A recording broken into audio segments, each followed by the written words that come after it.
ಶ್ರೀ ಸಿದ್ದರಾಮಯ್ಯನವರು ತಮಗೆಲ್ಲರಿಗೂ ಈ ಅಭಿವೃದ್ಧಿ ಪರ್ವಕ್ಕೆ ಶುಭಾಶಯಗಳನ್ನು ತಿಳಿಸ್ತಾ ಇದ್ದಾರೆ, ತಮಗೆಲ್ಲರಿಗೂ ವಂದಿಸುತ್ತಾರೆ. ಇನ್ನೇನು ಕೆಲವು ಕ್ಷಣಗಳಲ್ಲಿ ಮುಖ್ಯಮಂತ್ರಿಗಳು ಹಾಗೂ ಎಲ್ಲ ಗಣ್ಯರು ಉಪಸ್ಥಿತ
ವಿವಿಧ ಇಲಾಖೆಗಳ ಹಲವು ಯೋಜನೆಗಳಿಗೆ ಉದ್ಘಾಟನೆಯ ಜೊತೆಗೆ ಶಂಕುಸ್ಥಾಪನಾ ಕಾರ್ಯಕ್ರಮದ ಸಹ ನೆರವೇರ್ತಾ ಇದೆ.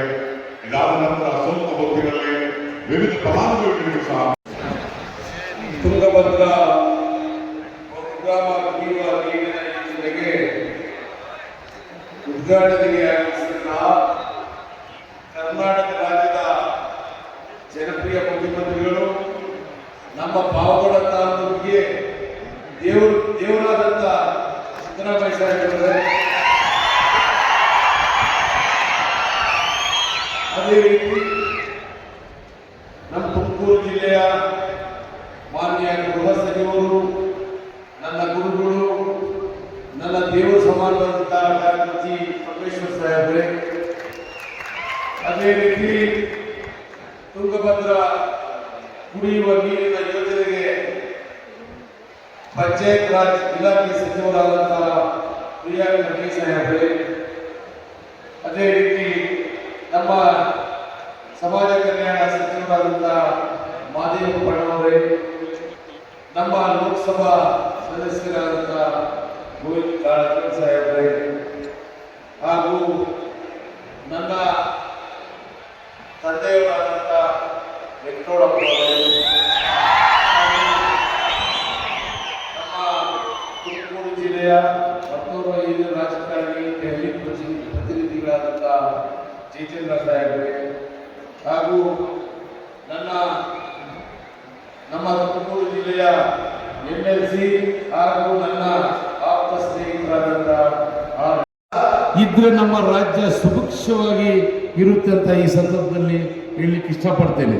ಯಾಕಂತಂದ್ರೆ ನಮಗೆ ಸಿದ್ದರಾಮಯ್ಯ ಸಾಹೇಬರು ಬಂದ ಮೇಲೆ ನೂರಾರು ಕೋಟಿ ಕೆಲಸಗಳಾಗ್ತಾ ಇದೆ.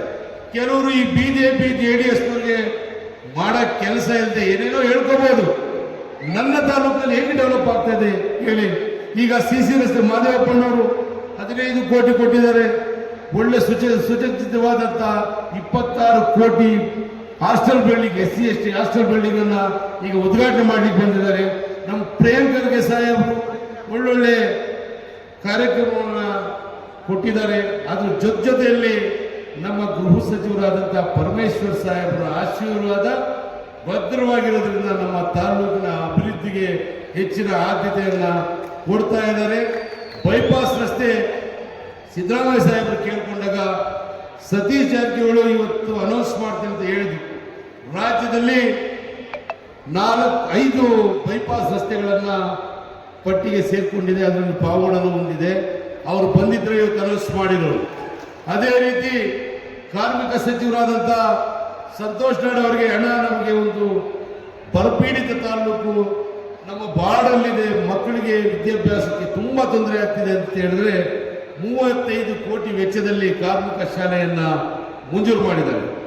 ಅದೇ ರೀತಿ ಅಲ್ಪಸಂಖ್ಯಾತರ ಸಚಿವರು ನಮ್ಮ ಅಣ್ಣವರಾದಂಥ ಜಮೀರ್ ಅಹಮದ್ ಖಾನ್ ಅವರಿಗೆ ನನಗೆ ಮುನ್ಸಿಪಲ್ ಎಲೆಕ್ಷನ್ ಬರ್ತಾ ಇದೆ, ಕಡುಬಡವರು ತುಂಬಾ ಜನ ಇದ್ದಾರೆ ಪಾವಗಡದಲ್ಲಿ, 500 ಮನೆಗಳು ಕೇಳಿದ್ರೆ 500 ಮನೆಗಳನ್ನ ಆದೇಶ ಒಂದು ವಾರದಲ್ಲಿ ಕೊಡ್ತಾರೆ. ಅವ್ರು ಬಂದಿದ್ರೆ ಅನೌನ್ಸೇ ಮಾಡಿದ್ರು. ಅದೇ ರೀತಿ ಮುರಾರ್ಜಿ ಶಾಲೆಯನ್ನು ಮೈನಾರಿಟಿ ಮುರಾರ್ಜಿ ಶಾಲೆಯನ್ನು ಮಂಜೂರು ಮಾಡಿದ್ದಾರೆ 35 ಕೋಟಿ ವೆಚ್ಚದಲ್ಲೂ. ಅವ್ರಿಗೂ ಈ ಸಂದರ್ಭದಲ್ಲಿ ನಾನು ಅಭಿನಂದನೆಗಳನ್ನು ಸಲ್ಲಿಸಕ್ಕೆ ಇಷ್ಟಪಡ್ತಿದ್ದೀನಿ. ಇದೇ ಥರ ನಮ್ಮ ಮಹಿಳಾ ಕಾಲೇಜಿಗೆ 11 ಕೋಟಿ ಸ್ಯಾಂಕ್ಷನ್ ಮಾಡಿದ್ದಾರೆ. ಆಮೇಲೆ ರಂಗಶೆಟ್ಟಿ ಕಾಲೇಜ್ ಬಾಯ್ಸ್ ಕಾಲೇಜ್ಗೆ 11 ಕೋಟಿ, ಆಮೇಲೆ BCM ಹಾಸ್ಟೆಲ್, ಅನೇಕ ವಿವಿಧ ಕಾರ್ಯಕ್ರಮಗಳನ್ನು ಉದ್ಘಾಟನೆಗೆ ನಮ್ಮ ಮುಖ್ಯಮಂತ್ರಿಗಳು ಆಗಮಿಸಿದ್ದಾರೆ. ಅದರಿಂದ ವಿವರವಾಗಿ ಸಿದ್ದರಾಮಯ್ಯ ಸಾಹೇಬರಿಗೆ ಮನವಿ ಮಾಡಿಕೊಂಡಿದ್ದೇನೆ, ಮಹದೇವ ಸಾಹೇಬರಿಗೂ ಮನವಿ ಮಾಡಿಕೊಂಡಿದ್ದೇನೆ, ನಮ್ಮ ಗೃಹ ಸಚಿವರಾದಂಥ ಪರಮೇಶ್ವರ್ ಸಾಹೇಬರಿಗೂ ಹೇಳಿದ್ದೀವಿ. ಅನೇಕ CC ರಸ್ತೆಗಳನ್ನು 14 ಕೋಟಿ ವೆಚ್ಚದಲ್ಲಿ ಸಮಾಜ ಕಲ್ಯಾಣ ಇಲಾಖೆಯಿಂದ ಈಗಲೂ ಕೆಲಸಗಳು ನಡೀತಾ ಇದೆ. ಹಳ್ಳಿಗಳಲ್ಲಿ ಒಂದೊಂದು ಹಳ್ಳಿಗೆ 50 ಲಕ್ಷ CC ರಸ್ತೆ ಚರಂಡಿಗೆ ನಿರ್ಮಾಣ ಮಾಡಲಿಕ್ಕೆ 12 ಕೋಟಿ ಹಣವನ್ನು ಕೊಟ್ಟಿದ್ದೀವಿ. ಮಾನ್ಯ ಮುಖ್ಯಮಂತ್ರಿಗಳು ಸಿದ್ದರಾಮಯ್ಯ ಸಾಹೇಬರು 50 ಕೋಟಿಯನ್ನು ತಲಾ 50 ಶಾಸಕರಿಗೆ 50 ಕೋಟಿ ವಿಶೇಷ ಅನುದಾನ ಕೊಟ್ಟಿದ್ದಾರೆ. ನಮ್ಮ ತಾಲೂಕಿನ ಜನತೆಗೆ ವಸತಿ ಇಂದಿನ 5 ವರ್ಷಗಳ ಕಾಲ ಒಂದು ಮನೆಯೂ ಕೊಡ್ಲಿಕ್ಕೆ ಆಗಿರಲಿಲ್ಲ. ನಮ್ಮ ಸಿದ್ದರಾಮಯ್ಯ ಸಾಹೇಬರಲ್ಲಿ ಮನವಿ ಮಾಡೋದಿಷ್ಟೇ, ತುಂಬ ಕಡುಬಡವರಿದ್ದಾರೆ. ನಮಗೆ 2 ರಿಂದ 3 ಸಾವಿರ ಮನೆಗಳನ್ನು ತಾವು ಮಾತಲ್ಲಿ ಘೋಷಣೆ ಮಾಡಬೇಕಾಗಿ ತಮ್ಮಲ್ಲಿ ಕಳಕಳಿಯಿಂದ ಬೇಡ್ಕೊಳ್ತಾ ಇದ್ದೀನಿ. ಇಲ್ಲಿ ಹೆಚ್ಚಿನಾಗಿ ವಿದ್ಯಾಭ್ಯಾಸಕ್ಕೆ ನಮ್ಮ ತುಮಕೂರಿಗೆ ಹೋಗಬೇಕು, ತುಂಬ ಸಮಸ್ಯೆಗಳಾಗ್ತಾ ಇದೆ. ನಮಗೆ ಹಾಸ್ಟೆಲ್ಗಳ ಸೌಲಭ್ಯ ಇಲ್ಲಾಂದರೆ ಮೇಲ್ದರ್ಜೆಗನ್ನ ಹಾಸ್ಟೆಲ್ಗೆ ಏರಿಸಿ ತುಮಕೂರಿನಲ್ಲಿ ಪಾವಗಡಕ್ಕೆ ಅಂತ ಒಂದು 30% ರಿಸರ್ವೇಷನ್ ಕೊಡಬೇಕು. ಯಾಕಂದರೆ ಸುಮಾರು ಅಂದರೆ ಇಲ್ಲಿಂದ ಪಾವಗಡದಿಂದ ಒಂದು 500 ರಿಂದ 1000 ಜನ ತುಮಕೂರಲ್ಲಿ ವಿದ್ಯಾಭ್ಯಾಸಕ್ಕೆ ಮಕ್ಕಳು ಬರ್ತಿದ್ದಾರೆ. ಇಲ್ಲಿ ನಿರುದ್ಯೋಗಿಗಳು ಜಾಸ್ತಿ ಇರೋದ್ರಿಂದ ಇಂಡಸ್ಟ್ರಿಯಲ್ ಪಾರ್ಕ್ ಇದೆ, ಒಳ್ಳೆ ಇಂಡಸ್ಟ್ರೀಸನ್ನು ಮಾಡಿಕೊಡ್ಬೇಕು. ಅದೇ ರೀತಿ ಅನೇಕ ಬೇಡಿಕೆಗಳಿದೆ. ಸಾಹೇಬರಲ್ಲಿ ಮನವಿ ಮಾಡಿದ್ದೀನಿ, ಹೆಚ್ಚಿನಾಗಿ ಮಾತನಾಡೋರು ನಮ್ಮ ಲೀಡರ್ಗಳಿದ್ದಾರೆ, ಹಂಗಾಗಿ ನಮ್ಮ ನಾಯಕರು ಮಾತಾಡ್ತಾರೆ. ಹಾಗಾಗಿ ಈ ಸಂದರ್ಭದಲ್ಲಿ 2 ಮಾತು ಮಾತಾಡಲಿಕ್ಕೆ ಅವಕಾಶ ಮಾಡಿಕೊಟ್ಟಂತಹ ವೇದಿಕೆ ಮೇಲೆ ಎಲ್ಲ ಗಣ್ಯರಿಗೂ, ಮುಖಂಡರುಗಳು, ಸ್ವಾಮೀಜಿಯವರು, ಮುಖ್ಯವಾಗಿ ನಮ್ಮ ತಾಲೂಕಿನ ಜನತೆಗೆ ಸಾಷ್ಟಾಂಗ ನಮಸ್ಕಾರ ಹೇಳಿ ನಾನು 2 ಮಾತು ಮುಗಿಸ್ತೇನೆ. ಜಿಲ್ಲೆಯಲ್ಲಿ ಒಬ್ಬ ಶಾಸಕನನ್ನ ನಾಮನಿರ್ದೇಶನ ಮಾಡಿ ತುಮೂಲ್ ಅಧ್ಯಕ್ಷರು ಮಾಡಿದ್ದಾರೆ ಸಿದ್ದರಾಮಯ್ಯ ಸಾಹೇಬರು. ನಮ್ಮ ಪರಮೇಶ್ವರ್ ಸಾಹೇಬರ ಆಶೀರ್ವಾದದಿಂದ ಮಾಡಿದರೆ ಮೆಗಾ ಡೈರಿಗೆ ನಮಗೆ 200 ಕೋಟಿ ಹಣ ಬೇಕು. ಅವರು ಶಾಶ್ವತವಾದಂಥ ಇದು ಬಡವರು ರೈತರ ಪರವಾದಂಥ ಕಾರ್ಯಕ್ರಮ ಅವ್ರ ಕೈಲೇ ಇದು ಉದ್ಘಾಟನೆಗೆ ಇನ್ನೊಂದು ವರ್ಷದಲ್ಲಿ ಸಾಹೇಬ್ರು ಏನಾದರೂ ದೊಡ್ಡ ಮನಸ್ಸು ಮಾಡಿ ನಮ್ಮ ತುಮೂಲ್ ಮೆಗಾ ಡೈರಿಗೆ ಅವರು ಸಹಕಾರ ನೀಡಿದರೆ, ನಮ್ಮ ತುಮೂಲ್ನ ಎಲ್ಲ ನಿರ್ದೇಶಕರು ಬಂದಿದ್ದಾರೆ ಮನವಿ ಮಾಡಲಿಕ್ಕೆ. ದಯವಿಟ್ಟು ಸಾಹೇಬರು ದೊಡ್ಡ ಮನಸ್ಸು ಮಾಡಿ ಏನಾದರೂ ನಮ್ಮ ಗೃಹ ಸಚಿವರಾದ ಪರಮೇಶ್ವರ್ ಸಾಹೇಬ್ರಿಗೆ ಹೇಳಬೇಕು. ಇದೊಂದು ಮನವಿಯನ್ನು ನಮ್ಮ ಎಲ್ಲ ಡೈರಿಯ ನಿರ್ದೇಶಕರು ಬಂದಿದ್ದಾರೆ. ಧನ್ಯವಾದಗಳು ಸರ್. ಅವರಲ್ಲಿ ವಿನಮ್ರ ಮನವಿಯನ್ನು ಸಲ್ಲಿಸ್ತಾ ಇದ್ದೀವಿ. ಜನ ಕಲ್ಯಾಣವನ್ನು ಒಟ್ಟಿನಲ್ಲಿ ಜೋರಾದ ಕರ್ನಾಟಕದೊಂದಿಗೆ ಕರ್ನಾಟಕ ಸರ್ಕಾರದ ಜೊತೆ ಜನತೆ ಇದೆ ಅನ್ನೋದನ್ನ ತಾವೆಲ್ಲರೂ ಸಹ ತಿಳಿಸಬೇಕಾಗಿ ವಿನಂತಿ. ಈ ವಿವಿಧ ಅಡಿಗಲ್ಲುಗಳು ಆ ಕಥೆಯನ್ನ ಹೇಳುತ್ತೆ. ಮುಂದಿನ ದಿನಗಳಲ್ಲಿ ನಾವು ಅಭಿವೃದ್ಧಿಯನ್ನ ನೋಡಲಿದ್ದೇವೆ. ಎಲ್ಲ ಕ್ಷೇತ್ರಗಳಲ್ಲಿ ಅಭಿವೃದ್ಧಿಯ ಮಹಾಪರ್ವ. 8 ಕಿಲೋಮೀಟರ್ ತುಮಕೂರು ಜಿಲ್ಲೆಯ ಈ ತಾಲೂಕು ಶುದ್ಧ ಕುಡಿಯುವ ನೀರಿಗೆ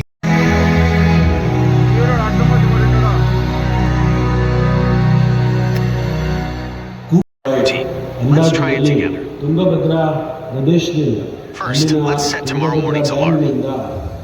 ಆ ಹಿನ್ನೀರಿನಿಂದ 6 ತಾಲೂಕಿಗೆ ಒಂದು ಹೊಸದಾಗಿ ಇಡೀ ದೇಶದಲ್ಲೇ ಇಂಥ ಒಂದು ಯೋಜನೆ ಕುಡಿಯುವ ನೀರಿಗಾಗಿ ಮಾಡಿದ ಉದಾಹರಣೆಗಳಿಲ್ಲ. ಅಂಥ ಒಂದು ಯೋಜನೆಯನ್ನು ನಮ್ಮ ಸರ್ಕಾರ ಇವತ್ತು ಪ್ರಪೋಸಲ್ ಮಾಡಿತ್ತು.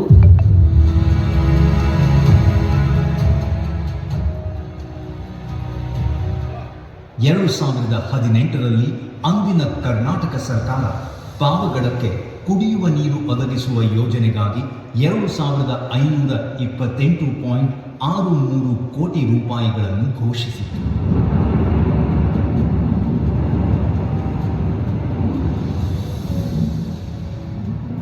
ಆಧಾರದಿಂದ ತುಂಗಭದ್ರಾ ನೀರನ್ನು ಮಂಜೂರು ಮಾಡಿ ಅವರೇ ರುದ್ರ ಪೂಜೆಯನ್ನು ಮಾಡಿದರು. 230 ಕಿಲೋಮೀಟರ್ ದೂರದ ತುಂಗಭದ್ರಾ ಜಲಾಶಯದ ಹಿನ್ನೀರನ್ನು ಶೇಖರಿಸಿ ಶುದ್ಧೀಕರಿಸಿ ಕುಡಿಯಲು ಯೋಗ್ಯವಾದ ನೀರನ್ನು ಪೈಪ್ಲೈನ್ ಮೂಲಕ ಪಾವಗಡಕ್ಕೆ ಹರಿಸಲಾಗುತ್ತಿದೆ.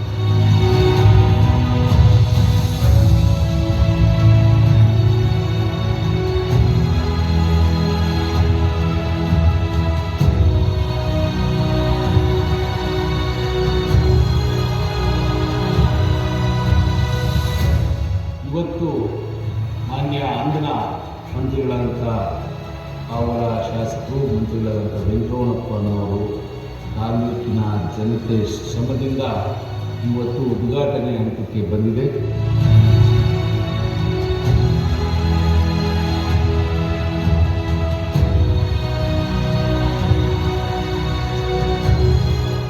ಹಲವಾರು ಸಂಕಷ್ಟಗಳ ನಂತರ ಪಾವಗಡಕ್ಕೆ ಈಗ ಶಾಶ್ವತ ಪರಿಹಾರ ಸಿಕ್ಕಿದೆ. ಕರ್ನಾಟಕ ಸರ್ಕಾರದ ಗ್ರಾಮೀಣಾಭಿವೃದ್ಧಿ ಮತ್ತು ಪಂಚಾಯತ್ ರಾಜ್ ಇಲಾಖೆ ಹಾಗೂ ಜಲ್ ಜೀವನ್ ಮಿಷನ್ ಸಹಭಾಗಿತ್ವದಲ್ಲಿ ಪಾವಗಡಕ್ಕೆ ಶಾಶ್ವತ ಕುಡಿಯುವ ನೀರಿನ ವ್ಯವಸ್ಥೆ ರೂಪಿಸಿದೆ. ಪಾವಗಡದ ಜನರು ಇನ್ನು ಫ್ಲೋರೈಡ್, ಅಂಗವಿಕಲತೆ, ಬರಗಾಲ ಹೀಗೆ ಯಾವುದೇ ಭಯವಿಲ್ಲದೆ ತಮ್ಮ ಮನೆಯ ಮುಂದಿರುವ ನಲ್ಲಿಯಿಂದ ನೀರು ಕುಡಿಯಲಿದ್ದಾರೆ. ನೀರಿನ ಅಭಾವದಿಂದ ತತ್ತರಿಸಿದ್ದ ಇಲ್ಲಿನ ಜನರಿಗೆ ಈಗ ಶಾಶ್ವತ ಸುಸ್ಥಿರ ಕುಡಿಯುವ ನೀರು ಸಿಗಲಿದೆ. ಏಷ್ಯಾದ ಅತಿ ದೊಡ್ಡ ಸೋಲಾರ್ ಪಾರ್ಕ್ ಹೊಂದಿರುವ ಪಾವಗಡದ ನೀರಿನ ಸಮಸ್ಯೆ ಜನಪರ ಕರ್ನಾಟಕ ಸರ್ಕಾರದಿಂದ ಪರಿಹಾರವಾಗುತ್ತಿದೆ. ಹೌದು ಬಂಧುಗಳೇ, ವಿಶೇಷವಾಗಿ ಸಾಂಕೇತಿಕವಾಗಿ ಈಗ ತುಂಗಭದ್ರದ ಜೀವ ಜಲವನ್ನ ಕಳಸದ ಮೂಲಕ ಸನ್ಮಾನ್ಯ ಮುಖ್ಯಮಂತ್ರಿಗಳಿಗೆ ಗ್ರಾಮೀಣ ಮತ್ತು ಪಂಚಾಯತ್ ರಾಜ್ ಇಲಾಖೆ, ಗ್ರಾಮೀಣ ಕುಡಿಯುವ ನೀರು ಮತ್ತು ನೈರ್ಮಲ್ಯ ಇಲಾಖೆ ಹಾಗೂ ಜಿಲ್ಲಾ ಪಂಚಾಯತ್ ತುಮಕೂರಿನ ವತಿಯಿಂದ ಈ ಜೀವ ಜಲವನ್ನ ಕಳಸದ ಮೂಲಕ ಮೊದಲಿಗೆ ಮುಖ್ಯಮಂತ್ರಿಗಳಿಗೆ ಇದೀಗ ನೀಡಲಾಗ್ತಾ ಇದೆ. ಜೀವ ಉಳಿಸುವಂತಹ, ಆರೋಗ್ಯ ರಕ್ಷಿಸುವಂತಹ ಜೀವ ಜಲವನ್ನ ನಮಗಾಗಿ ಕೊಟ್ಟಿದ್ದೀರಿ. ನಿಮಗಿದು ಶುಭದ ಸಂಕೇತವಾಗಿ ತುಂಗಭದ್ರಾ ನದಿಯ ಜೀವ ಜಲವನ್ನ ಅರ್ಪಿಸುತ್ತಿದ್ದೇವೆ. ಕಳಸ ತುಂಬಿಕೊಟ್ಟಿದ್ದೇವೆ. ನಿಮ್ಮ ಬದುಕು ಇನ್ನಷ್ಟು ಮಗದಷ್ಟು ಆರೋಗ್ಯಪೂರ್ಣವಾಗಿರಲಿ ಎನ್ನುವಂತಹ ಆಶಯದಿಂದ ಜನರ ಪರವಾಗಿ, ಇಲಾಖೆಗಳ ಪರವಾಗಿ ಸನ್ಮಾನ್ಯ ಮುಖ್ಯಮಂತ್ರಿಗಳಿಗೆ ತುಂಗಭದ್ರಾ ಜೀವ ಜಲವನ್ನ ಕಳಸದಲ್ಲಿ ತುಂಬಿ ನೀಡಲಾಗಿದೆ. ಇನ್ನು ಡಾಕ್ಟರ್ ಜಿ ಪರಮೇಶ್ವರ ಮಾನ್ಯ ಗೃಹ ಸಚಿವರು ಹಾಗೂ ತುಮಕೂರು ಜಿಲ್ಲಾ ಉಸ್ತುವಾರಿ ಸಚಿವರಿಗೆ ಈ ಜೀವ ಜಲವನ್ನ ಎಲ್ಲರೂ ನೀಡ್ತಾ ಇದ್ದಾರೆ. ವಿಶೇಷವಾಗಿ ಗ್ರಾಮೀಣ ಅಭಿವೃದ್ಧಿ ಮತ್ತು ಪಂಚಾಯತ್ ರಾಜ್ ಇಲಾಖೆ, ಗ್ರಾಮೀಣ ಕುಡಿಯುವ ನೀರು ಮತ್ತು ನೈರ್ಮಲ್ಯ ಇಲಾಖೆ ಹಾಗೂ ಜಿಲ್ಲಾ ಪಂಚಾಯತ್ ತುಮಕೂರು ಜೋರಾದ ಕರ್ತಡನ. ನಂತರ ಶ್ರೀ ಪ್ರಿಯಾಂಕ್ ಖರ್ಗೆ. ಮಾನ್ಯ ಗ್ರಾಮೀಣಾಭಿವೃದ್ಧಿ ಮತ್ತು ಪಂಚಾಯತ್ ರಾಜ್, ಮಾಹಿತಿ ತಂತ್ರಜ್ಞಾನ ಮತ್ತು ಜೈವಿಕ ತಂತ್ರಜ್ಞಾನ ಸಚಿವರು ಕರ್ನಾಟಕ ಸರ್ಕಾರ ಶ್ರೀ ಪ್ರಿಯಾಂಕ್ ಖರ್ಗೆ ಅವರಿಗೆ ಜೀವ ಜಲವನ್ನು ನಮಗಾಗಿ ತಂದಂತಹ ಮಹನೀಯರು ನೀವು ಸೌಖ್ಯವಾಗಿರಿ ಎನ್ನುವ ಆಶಯದಿಂದ ಕಳಸದಲ್ಲಿ ತುಂಬಿ ತುಂಗಭದ್ರಾ ನದಿಯ ನೀರನ್ನು ನೀಡಲಾಗಿದೆ. ಬಂಧುಗಳೇ, ಇನ್ನು ನಮ್ಮನ್ನೆಲ್ಲ ಉದ್ದೇಶಿಸಿ ಕರ್ನಾಟಕ ಸರ್ಕಾರದ ಗೌರವಾನ್ವಿತ ಗೃಹ ಸಚಿವರು ಹಾಗೂ ತುಮಕೂರು ಜಿಲ್ಲಾ ಉಸ್ತುವಾರಿ ಸಚಿವರಾದ ಡಾಕ್ಟರ್ ಜಿ ಪರಮೇಶ್ವರ ಅವರು ಮಾತನಾಡಬೇಕಾಗಿ ವಿನಂತಿ. ನಿಮ್ಮ ಜೋರಾದ ಚಪ್ಪಾಳೆ.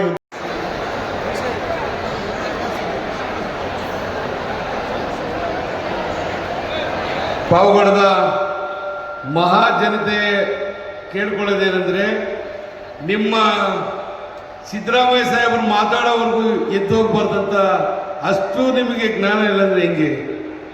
ನಮ್ಮ ತಾಲೂಕು ಸುವರ್ಣಾಕ್ಷರಗಳಲ್ಲಿ ಬರ್ಕೋಬೇಕು ಅಂತ ಯೋಜನೆ ಕೊಟ್ಟಂತ ಮಹಾನ್ ವ್ಯಕ್ತಿ ಮಾತಾಡೋವರೆಗೂ ಕೂತ್ಕೊಳ್ಳೋ ಸೌಜನ್ಯ ಇಲ್ಲಂದ್ರೆ ಹೆಂಗೆ? ಏನಮ್ಮ ತಾಯಂದ್ರ ಇದನ್ನ ದಯವಿಟ್ಟು ಸಿದ್ದರಾಮಯ್ಯ ಸಾಹೇಬರು ಮಾತಾಡೋವರೆಗೂ ಒಬ್ಬರೊಬ್ಬರು ಎದ್ದೋಗ್ಕೊಡುದು. ನಾನು ಇಷ್ಟೊಂದು ಗೌರವವಾಗಿ ಹೇಳ್ತಾ ಇದ್ದೆ, ನಮ್ಮ ತಾಲೂಕಿನ ಜನ ಭಾರಿ ಶಿಸ್ತು ಅದು ಇದು ಹೇಳಿ ಈಗ ಅವಮಾನ ಮಾಡ್ತಿದ್ದೀನಿ. ಇಷ್ಟು ಜನ ಸೇರಿ ದಯವಿಟ್ಟು ನಿಮಗೆ ಪಾದಗಳಿಗೆ ವಂದಿಸಿ ನನ್ನ ಕೈ ಮುಗಿತೀನಿ. ವೇದಿಕೆಯಲ್ಲಿ ಗಂಡೆಲ್ಲ ಮಾತಾಡೋವರೆಗೂ ಯಾರು ಎದ್ದೋಗ್ಕೂಡ್ದು. ನಿಮ್ಮ ಘನತೆ ಗೌರವ, ತಾಲೂಕಿನ ಘನತೆ ಗೌರವ ಉಳಿಸ್ಬೇಕಾಗಿ ತಮ್ಮಲ್ಲಿ ಕೇಳ್ಕೊತೀನಿ. ದಯವಿಟ್ಟು ಎಲ್ಲರೂ ಆಶೀರ್ವಾದಬೇಕು ಪ್ಲೀಸ್. ಇವತ್ತು ಪಾವಗಡದಲ್ಲಿ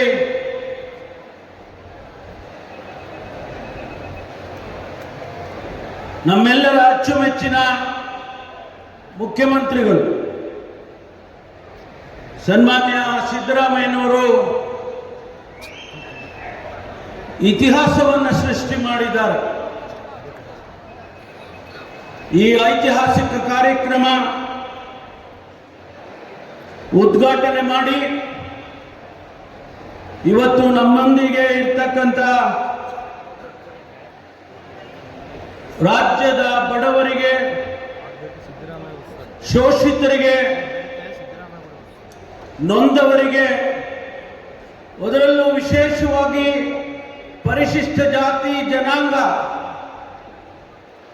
ಹಿಂದುಳಿದ ಸಮುದಾಯಗಳು, ಅಲ್ಪಸಂಖ್ಯಾತರು,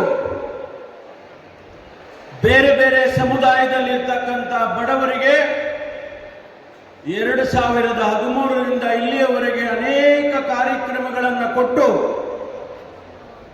ಆ ಬಡವರನ್ನ ಸಮಾಜದ ಮುಖ್ಯ ವಾಹಿನಿಗೆ ತರುವುದಕ್ಕೆ ಪ್ರಯತ್ನ ಮಾಡಿ ಇಡೀ ದೇಶದಲ್ಲಿ ಪ್ರಥಮ ಬಾರಿಗೆ ಯಶಸ್ಸಾಗಿರ್ತಕ್ಕಂಥ ನಮ್ಮೆಲ್ಲರ ಅಚ್ಚುಮೆಚ್ಚಿನ ಘನತೆವೆತ್ತ ಮುಖ್ಯಮಂತ್ರಿಗಳಾದ ಸಿದ್ದರಾಮಯ್ಯನವರೇ, ಈ ಕಾರ್ಯಕ್ರಮದಲ್ಲಿ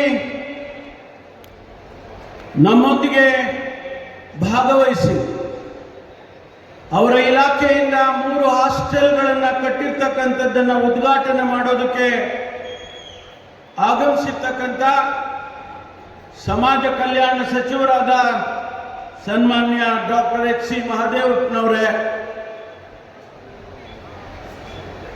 ಈ ಕಾರ್ಯಕ್ರಮವನ್ನು ಅವರ ಇಲಾಖೆಯಿಂದ ಯಶಸ್ಸಾಗಿ ಕಾರ್ಯಗತ ಮಾಡಿ ಇವತ್ತು ಈ ಉದ್ಘಾಟನೆಯಲ್ಲಿ ಭಾಗವಹಿಸಿರ್ತಕ್ಕಂಥ ಗ್ರಾಮೀಣಾಭಿವೃದ್ಧಿ ಮತ್ತು ಪಂಚಾಯತ್ ರಾಜ್ಯದ ಹಾಗೂ ಮಾಹಿತಿ ತಂತ್ರಜ್ಞಾನ, ಜೈವಿಕ ತಂತ್ರಜ್ಞಾನದ ಸಚಿವರು, ಆತ್ಮೀಯರಾಗಿರ್ತಕ್ಕಂಥ ಪ್ರಿಯಾಂಕ ಖರ್ಗೆ ಅವರೇ, ಈ ಕಾರ್ಯಕ್ರಮದಲ್ಲಿ ಅಧ್ಯಕ್ಷತೆಯನ್ನು ವಹಿಸಿ ತಮ್ಮೆಲ್ಲರಿಗೂ ಕೂಡ ಇವತ್ತು ಗೌರವದಿಂದ, ಪ್ರೀತಿಯಿಂದ ಇಲ್ಲಿಗೆ ಬರಮಾಡಿಕೊಂಡಿರ್ತಕ್ಕಂಥ ತಮ್ಮೆಲ್ಲರ ಅಚ್ಚುಮೆಚ್ಚಿನ ನಾಯಕ, ಜಿಲ್ಲೆಯ ಹಾಲು ಉತ್ಪಾದಕ ಸಹಕಾರ ಒಕ್ಕೂಟಗಳ ಅಧ್ಯಕ್ಷರು ಆಗಿರ್ತಕ್ಕಂಥ ಸನ್ಮಾನ್ಯ ಎಚ್.ವಿ. ವೆಂಕಟೇಶ್ ಅವರೇ, ನಮ್ಮ ಜಿಲ್ಲೆಯ ಹಿರಿಯ ರಾಜಕಾರಣಿ ಮತ್ತು ಮಾಜಿ ಸಚಿವರು, ಶಿರಾ ಕ್ಷೇತ್ರದ ಜನಪ್ರಿಯ ಶಾಸಕರು ಹಾಗೂ ರಾಜ್ಯದ ವಿಶೇಷ ಪ್ರತಿನಿಧಿಯಾಗಿ ದೆಹಲಿಯಲ್ಲಿ ಕೆಲಸ ಮಾಡ್ತಾ ಇರತಕ್ಕಂಥ ಮಾನ್ಯ ಜಯಚಂದ್ರ ಅವರೇ, ಈಗ ತಾನೇ ನಿರ್ಗಮಿಸಿದಂಥ ಸಂಸದರಾದ ಕಾರಜೋಳ ಅವರೇ, ವಿಧಾನ ಪರಿಷತ್ತಿನ ಸದಸ್ಯರುಗಳಾಗಿರ್ತಕ್ಕಂಥ ಮಾನ್ಯ ರಾಜೇಂದ್ರ ಅವರೇ, ಮಾನ್ಯ ಶ್ರೀನಿವಾಸ್ ಅವರೇ, ಚಳ್ಳಕೆರೆ ವಿಧಾನಸಭಾ ಕ್ಷೇತ್ರದ ಶಾಸಕರಾಗಿರ್ತಕ್ಕಂಥ ಮಾನ್ಯ ರಘುಮೂರ್ತಿ ಅವರೇ ಮತ್ತು ವೇದಿಕೆಯ ಮೇಲೆ ಉಪಸ್ಥಿತರಿರ್ತಕ್ಕಂಥ ಎಲ್ಲ ಗಣ್ಯ ಮಹನೀಯರೇ, ಜಿಲ್ಲೆಯ ಜಿಲ್ಲಾಧಿಕಾರಿಗಳಾದ ಶ್ರೀಮತಿ ಶುಭಾ ಕಲ್ಯಾಣ್ ಅವರೇ, ಮುಖ್ಯ ಕಾರ್ಯನಿರ್ವಹಣಾಧಿಕಾರಿಗಳಾದ ಪ್ರಭು ಅವರೇ, ಜಿಲ್ಲಾ ಪೊಲೀಸ್ ವರಿಷ್ಠಾಧಿಕಾರಿಗಳಾದ ಮಾನ್ಯ ಅಶೋಕ್ ಅವರೇ, ಆ ಭಾಗದಲ್ಲಿ ಕುಳಿತಿರ್ತಕ್ಕಂಥ ಎಲ್ಲ ತಾಯಂದಿರೇ, ಸಹೋದರರೇ, ಮಾಧ್ಯಮ ಸ್ನೇಹಿತರೆ,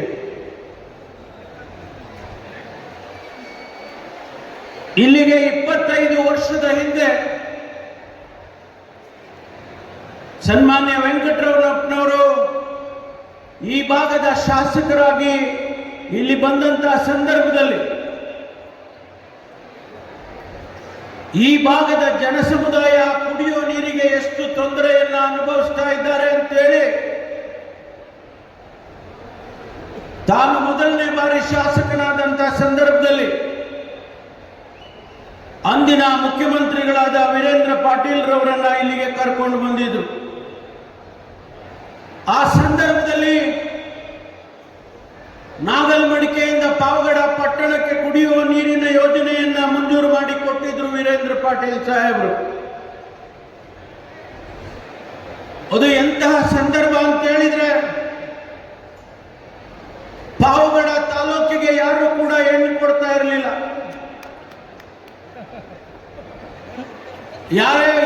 ಯಾರಾದರೂ ಪಾವಗಡ ತಾಲೂಕಿಗೆ ಸಂಬಂಧ ಬೆಳೆಸಬೇಕು ಅಂತ ಹೇಳಿದ್ರೆ ಅವರು ಸ್ವಲ್ಪ ಹಿಂದು ಮುಂದೆ ನೋಡೋರು. ಫ್ಲೋರೈಡ್ ಕಂಟೆಂಟ್ ಎಷ್ಟು ಇತ್ತು ಅಂತ ಹೇಳಿದ್ರೆ ಆ ಹುಟ್ಟಿದ ಮಕ್ಕಳ ಮೂಳೆ ಮುರಿದೋಗುವ ಪರಿಸ್ಥಿತಿಯಲ್ಲಿ ಆಗಿದ್ದನ್ನು ನಾವೆಲ್ಲರೂ ಕಣ್ಣಿಂದ ನೋಡಿದ್ದೇವೆ. ಅನೇಕ ಸಂದರ್ಭದಲ್ಲಿ ನೋವನ್ನು ಪಟ್ಟಿದ್ದೇವೆ. ಮಾನ್ಯ ವೆಂಕಟರಮಣಪ್ಪನವರು ಅದೇ ಒಂದು ಉದ್ದೇಶದಿಂದ ಮಾನ್ಯ ಮುಖ್ಯಮಂತ್ರಿಗಳು 2013-18ರಲ್ಲಿದ್ದಂತಹ ಸಂದರ್ಭದಲ್ಲಿ ಒಂದು ಶಾಶ್ವತವಾದಂತಹ ಯೋಜನೆ ಪಾವಗಡಕ್ಕೆ ಮಾಡಿ ಕೊಡಬೇಕು ಅಂತ ಹೇಳಿ ಮಾನ್ಯ ಮುಖ್ಯಮಂತ್ರಿಗಳು ಸಿದ್ದರಾಮಯ್ಯನವರಿಗೆ ಒತ್ತಾಯ ಮಾಡಿದರು. ಆ ಸಂದರ್ಭದಲ್ಲಿ ಮಾನ್ಯ ಮುಖ್ಯಮಂತ್ರಿಗಳು ತಮ್ಮ ಆಯವ್ಯಯದಲ್ಲಿ ಸುಮಾರು 2,500 ಕೋಟಿ ರೂಪಾಯಿಗಳನ್ನು ಮಂಜೂರು ಮಾಡೋದರ ಜೊತೆಗೆ ಈ ಕಾರ್ಯಕ್ರಮ ಆದಷ್ಟು ಶೀಘ್ರವಾಗಿ ಆಗಬೇಕು ಅಂತೇಳಿ ಒತ್ತಾಯ ಮಾಡಿದ್ದಾರೆ. ಸ್ನೇಹಿತರೆ, ಇವತ್ತು ಪಾವಗಡದ ಇತಿಹಾಸದಲ್ಲಿ, ಚರಿತ್ರೆಯಲ್ಲಿ ಸುವರ್ಣಾಕ್ಷರದಲ್ಲಿ ಬರೀತಕ್ಕಂಥ ದಿವಸ ಅಂತೇಳಿ ನಾನಾದ್ರೂ ಭಾವಿಸ್ತೇನೆ. ಸುಮಾರು 2,529 ಕೋಟಿ ರೂಪಾಯಿ ಖರ್ಚು ಮಾಡಿ 200 ಕಿಲೋಮೀಟರ್ ದೂರದಿಂದ 2,700 ಕಿಲೋಮೀಟರ್ ಪೈಪ್ ಹಾಕಿ ಇಲ್ಲಿಗೆ ಕುಡಿಯೋ ನೀರಿಗೆ ನಿಮ್ಮ ತಾಲೂಕಿಗೆ ನೀರನ್ನು ತಂದಿದ್ದಾರೆ. ಬಹುಶಃ ಪ್ರಿಯಾಂಕ್ ಖರ್ಗೆ ಅವರು ಹೇಳಬೇಕು, ಈ ದೇಶದಲ್ಲಿ ಮತ್ತೊಂದು ಇಂತಹ ಯೋಜನೆ, ಕುಡಿಯುವ ನೀರಿನ ಯೋಜನೆ 2,700 ಕಿಲೋಮೀಟರ್ ಪೈಪ್ನಲ್ಲಿ ತಂದಿರೋದು ಬಹುಶಃ ಇದೇ ಮೊದಲು ಅಂತ ಹೇಳಿ ನಾನಾದರೂ ಕೂಡ ಹೇಳೋದಕ್ಕೆ ಬಯಸ್ತೇನೆ. ತಾವು ಯೋಚನೆ ಮಾಡಬೇಕು, ಪಾವಗಡದ ಜನ, ನಮ್ಮ ಸರ್ಕಾರ, ಮಾನ್ಯ ಸಿದ್ದರಾಮಯ್ಯನವರ ನೇತೃತ್ವದ ಸರ್ಕಾರ ಯಾವ ರೀತಿಯಲ್ಲಿ ಜನಪರವಾದ ಕೆಲಸವನ್ನು ಮಾಡುತ್ತೆ ಅನ್ನೋದನ್ನು ತಾವು ಯೋಚನೆ ಮಾಡಬೇಕು. 6 ತಾಲೂಕುಗಳಿಗೆ, 2 ಪಟ್ಟಣಗಳಿಗೆ, ಸುಮಾರು 1,138 ಹಳ್ಳಿಗಳಿಗೆ ಇವತ್ತು ಈ ಯೋಜನೆಯಿಂದ ಕುಡಿಯುವ ನೀರು ಸರಬರಾಜಾಗುತ್ತೆ. ಅದೆಲ್ಲ ಶುದ್ಧೀಕರಣ ಮಾಡಿ ಆ ಕುಡಿಯುವ ನೀರನ್ನು ಇಲ್ಲಿಗೆ ತೆಗೆದುಕೊಂಡು ಬರ್ತಾರೆ. ಈಗ ತಾನೇ ಮಾನ್ಯ ಮುಖ್ಯಮಂತ್ರಿಗಳು ಉದ್ಘಾಟನೆ ಮಾಡಿ ಆ ನೀರನ್ನು ಕುಡಿದು ತೋರಿಸಿದ್ರು ಎಲ್ಲರಿಗೂ ಕೂಡ ಇದು ಕುಡಿಯೋದಕ್ಕೆ ಯೋಗ್ಯ ಆಗಿದೆ ಎನ್ನುವಂತಹದ್ದನ್ನ. ಇವತ್ತು ತಮಗೆ ಬಹುಶಃ ಮುಂದಿನ ದಿನಗಳಲ್ಲಿ ಏನು ಬರ ಇತ್ತು, ಕುಡಿಯುವ ನೀರಿಗೆ ಸಮಸ್ಯೆ ಇತ್ತು, ಅದೆಲ್ಲವೂ ಕೂಡ ದೂರ ಆಗುತ್ತೆ ಅಂತ ಹೇಳಿ ನಾನಾದರೂ ಕೂಡ ಭಾವಿಸ್ಕೊಳ್ತೇನೆ. ಇದಕ್ಕೆ ಮೊದಲು ಪಾವಗಡ ತಾಲೂಕನ್ನ ಇಡೀ ವಿಶ್ವದ ಭೂಪಟದಲ್ಲಿ ಬರುವಂತೆ ಮಾಡಿದ್ದು ಯಾರಪ್ಪ ಅಂತ ಹೇಳಿದ್ರೆ ಅದನ್ನು ಕೂಡ ಮಾಡಿದ್ದು ಮಾನ್ಯ ಸಿದ್ದರಾಮಯ್ಯನವರು. ಆ ಸಂದರ್ಭದಲ್ಲಿ ಶಿವಕುಮಾರ್ ಅವರು ಉನ್ನತ ನಮ್ಮ ವಿದ್ಯುತ್ ಖಾತೆ ಸಚಿವರಾಗಿದ್ದಂತಹ ಸಂದರ್ಭ, ಅದಕ್ಕೆ ಮಂಜೂರಾತಿಯನ್ನು ಕೊಟ್ಟು ಇಡೀ ವಿಶ್ವದ ಭೂಪಟದಲ್ಲಿ ಪಾವಗಡ ಕಾಣಿಸುವ ಹಾಗೆ ಮಾಡಿದ್ರು. ಇವತ್ತು ಸುಮಾರು 3,500 ಮೆಗಾವಾಟ್ ವಿದ್ಯುತ್ ಶಕ್ತಿ ಈಗಾಗಲೇ ಉತ್ಪತ್ತಿ ಆಗ್ತಾ ಇದೆ. ಇದರ ಜೊತೆಗೆ ಇವತ್ತು ಪಾವಗಡದಲ್ಲಿ ನೋಡಿ, ಇಲ್ಲಿ ಕಲ್ಲುಗಳನ್ನು ನೋಡಿದ್ರೆ, ಅಡಿಗಲ್ಲುಗಳನ್ನು ನೋಡಿದ್ರೆ ಕಾರಜೋಳ ಅವರು ಮಾಡ್ತೇನೆ ನಾನು. 700 ಕೋಟಿ ರೂಪಾಯಿಗಳ ಉದ್ಘಾಟನೆ ಶಂಕುಸ್ಥಾಪನೆ ಇವತ್ತು ಮಾಡಿದ್ದೇವೆ, ಮುಖ್ಯಮಂತ್ರಿಗಳು ಮಾಡಿದ್ದಾರೆ. ಸಾವಿರಾರು ಕೋಟಿ ರೂಪಾಯಿ ಇನ್ವೆಸ್ಟ್ಮೆಂಟ್ ಪ್ರತಿ ತಾಲೂಕಿಗೆ ಹೋಗ್ತಾ ಇದೆ. ನಿಮಗೆ ಕಣ್ಣು ಕಾಣಿಸೋದಿಲ್ವಾ? ನಿಮಗೆ ಅಭಿವೃದ್ಧಿಯ ಕಣ್ಣು ಕಾಣಿಸೋದಿಲ್ವಾ? ನಿಮಗೆ ಕರ್ನಾಟಕದಲ್ಲಿ 4,09,000 ಕೋಟಿ ರೂಪಾಯಿ ಬಜೆಟ್ ಅನ್ನು ಕೊಟ್ಟು ಜನಸಮುದಾಯಕ್ಕೆ ಇವತ್ತು ಹಂಚಿ ಅಭಿವೃದ್ಧಿ ಆಗ್ತಾ ಇರೋದು ನಿಮ್ಮ ಕಣ್ಣಿಗೆ ಕಾಣಿಸ್ತಾ ಇಲ್ವಾ? ಇವತ್ತು ಕುಡಿಯುವ ನೀರಿನ ಯೋಜನೆ JJM ಅಂತ ಏನು ಕೇಂದ್ರ ಸರ್ಕಾರ ಪ್ರಕಟಣೆ ಮಾಡಿದ್ದಾರೆ. ಸ್ವಾಮಿ, ನೀವು ಹಣ ಕೊಡೋದು ಎಷ್ಟು? ಅದಕ್ಕೆ ನೀವು ಕೊಡೋದು 40%, ಆದ್ರೆ ಸಿದ್ದರಾಮಯ್ಯನವರು ಕೊಡೋದು 60%. 60% ನಾವು ಹಣ ಕೊಡ್ತೀವಿ, ಕಾರ್ಯಕ್ರಮ ಮಾಡ್ತೀವಿ, ಆದ್ರೆ ಅಭಿವೃದ್ಧಿ ಕಾಣೋದಿಲ್ಲ ನಿಮಗೆ ಅಂತ ಹೇಳಿದ್ರೆ ನಿಮ್ ಕಣ್ಣು ಏನಾಗಿದೆ ಅಂತ ಹೇಳಿ ತೋರಿಸ್ಕೊಳ್ಳಿ ಸ್ವಲ್ಪ. ಆದ್ರಿಂದ ವಿರೋಧ ಪಕ್ಷದವರಿಗೆ ಹೇಳೋದಕ್ಕೆ ಬಯಸ್ತೇನೆ, ನಮ್ಮ ಆರ್ಥಿಕ ವ್ಯವಸ್ಥೆ ಚೆನ್ನಾಗಿದೆ. ಇಲ್ಲದೆ ಹೋದ್ರೆ ಕರ್ನಾಟಕ 2ನೇ ಸ್ಥಾನ GST ಕಟ್ಟೋದ್ರಲ್ಲಿ ಇಡೀ ದೇಶದಲ್ಲಿ 2ನೇ ಸ್ಥಾನಕ್ಕೆ ಬರೋದಕ್ಕೆ ಸಾಧ್ಯ ಆಗ್ತಾ ಇರಲಿಲ್ಲ. GST 2ನೇ ಸ್ಥಾನಕ್ಕೆ ನಾವು ಬಂದಿದ್ದೇವೆ. ನಮ್ಮ ಡೆವಲಪ್ಮೆಂಟಲ್ ರೇಟ್ನಲ್ಲಿ GDPಯಲ್ಲಿ ನಾವು 3ನೇ ಸ್ಥಾನದಲ್ಲಿ ಇಡೀ ದೇಶದಲ್ಲಿದ್ದೇವೆ. ಅಂದ್ರೆ ಅರ್ಥ ಕರ್ನಾಟಕ ಅಭಿವೃದ್ಧಿ ಆಗ್ತಾ ಇದೆ ಅಂತ ಅಲ್ವಾ? ನಿಮಗೇನು ಕಣ್ ಕಾಣಿಸೋದಿಲ್ವಾ? ಹಾಗಾಗಿ ನಾನು ವಿರೋಧ ಪಕ್ಷದ ಮುಖಂಡರುಗಳಿಗೆ ಹೇಳೋದಕ್ಕೆ ಬಯಸ್ತೇನೆ, ನಾವು ಆರ್ಥಿಕವಾಗಿ ಸದೃಢವಾಗಿದ್ದೇವೆ.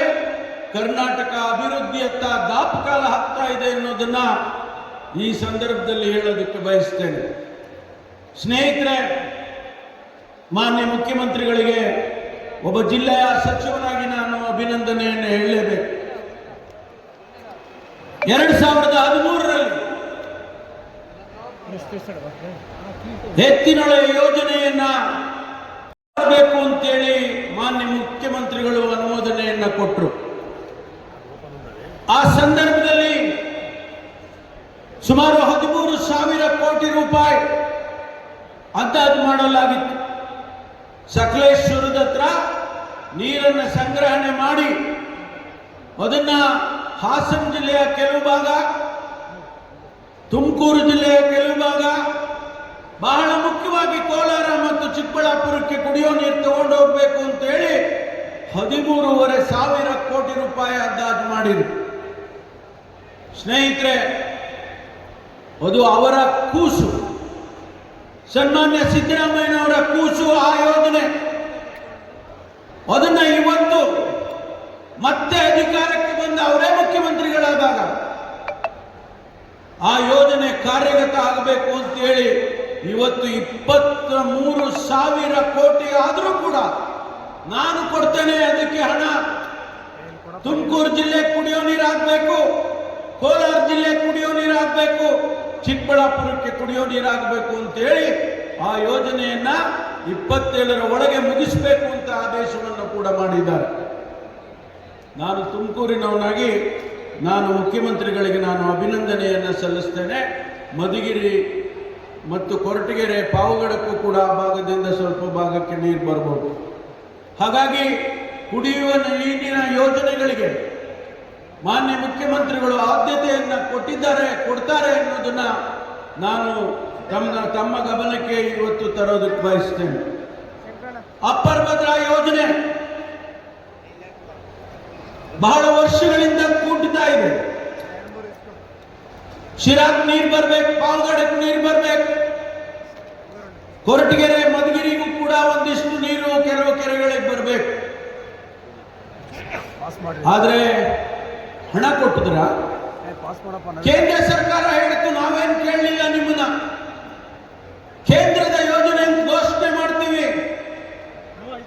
ನಿರ್ಮಲಾ ಸೀತಾರಾಮನ್ ಅವರು ಹಣಕಾಸಿನ ಸಚಿವರು ಘೋಷಣೆ ಮಾಡಿದ್ರು, ನಾನು 5,300 ಕೋಟಿ ರೂಪಾಯಿ ಹಣ ಕೊಡ್ತೀನಿ ಅಪ್ಪರ್ ಭದ್ರಾಗೆ. ಅಂಥೇಳಿ ಅವರೇ ಬಡ್ಜೆಟ್ನಲ್ಲಿ ಘೋಷಣೆ ಮಾಡಿದರು. ಆದರೆ ಸ್ನೇಹಿತರೆ, ಇಲ್ಲಿಯವರೆಗೆ ₹1 ಅದಕ್ಕೆ ಬರಲಿಲ್ಲ, ಅದಕ್ಕೆ ಹಣ ಕೊಡಲಿಲ್ಲ. ರಾಜ್ಯ ಸರ್ಕಾರ ಇರ್ತಕ್ಕಂಥ ಹಣದಲ್ಲಿ ಆ ಯೋಜನೆಯನ್ನು ನಾವು ಸಂಪೂರ್ಣ ಮಾಡೋದಕ್ಕೆ ಪ್ರಯತ್ನವನ್ನು ಮಾಡ್ತಾ ಇದ್ದೇವೆ.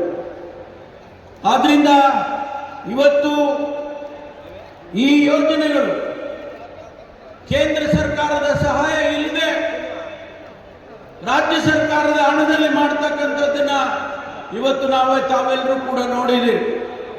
ಹಾಗಾಗಿ ಇವತ್ತು ಅನೇಕ ಕಾರ್ಯಕ್ರಮಗಳು ಬಡವರಿಗೋಸ್ಕರ, ಯಾರು ನಮ್ಮ ವೆಂಕಟೇಶ್ ಅವರು ಹೇಳಿದರು, ಇಲ್ಲಿ ಓದತಕ್ಕಂಥ ಮಕ್ಕಳು ಇಲ್ಲಿಗೆ ಹೆಚ್ಚು ಹಾಸ್ಟೆಲ್ಗಳು ಕೊಡಿ ಅಂತ ಕೇಳಿದರು.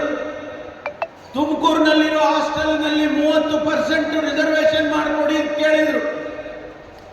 ನಾನು ಅವ್ರಿಗೆ ಹೇಳಿದೆ, ನೀವು ತುಮೂಲ್ ಅಧ್ಯಕ್ಷರ ಎನ್ನುವ ಭರವಸೆಯನ್ನು ಜನರಿಗೆ ನೀಡಿದ್ದಾರೆ. ಸನ್ಮಾನ್ಯ ಮುಖ್ಯಮಂತ್ರಿಗಳಾದ ಶ್ರೀ ಸಿದ್ದರಾಮಯ್ಯನವರು ನೀವು ಕೊಟ್ಟಂತಹ ಯೋಜನೆಗಳಿಂದ ಸಂತುಷ್ಟರಾಗಿ ನಾವು ನಿಮ್ಮೊಂದಿಗೆ ನಿಲ್ಲುತ್ತಿದ್ದೇವೆ, ನಿಮ್ಮೊಂದಿಗೆ ಇದ್ದೇವೆ ಎನ್ನುವಂತಹ ಅಭಿಮತವನ್ನ ವ್ಯಕ್ತಪಡಿಸುವುದಕ್ಕಾಗಿ ಬೃಹತ್ ಹಾರವನ್ನ ಸನ್ಮಾನ್ಯ ಮುಖ್ಯಮಂತ್ರಿಗಳಿಗೆ ಅರ್ಪಿಸ್ತಾ ಇದ್ದಾರೆ. ಎಲ್ಲ ಅಭಿಮಾನಿಗಳು ಬರಲಿನಿಂದ ಅಭೂತಪೂರ್ವವಾದ ಚಪ್ಪಾಳೆಗಳು. ವಿಶೇಷವಾಗಿ ಕನ್ನಡ ವರ್ಗದ ಸದಸ್ಯರು, ಅಧ್ಯಕ್ಷರು, ಕಾರ್ಯದರ್ಶಿಗಳು, ಆಫೀಸ್ ಸಹ ಈ ಒಂದು ಮಹತ್ತರವಾದ ಕ್ಷಣದಲ್ಲಿ ಮುಖ್ಯಮಂತ್ರಿಗಳ ಈ ಬೃಹತ್ತಾದ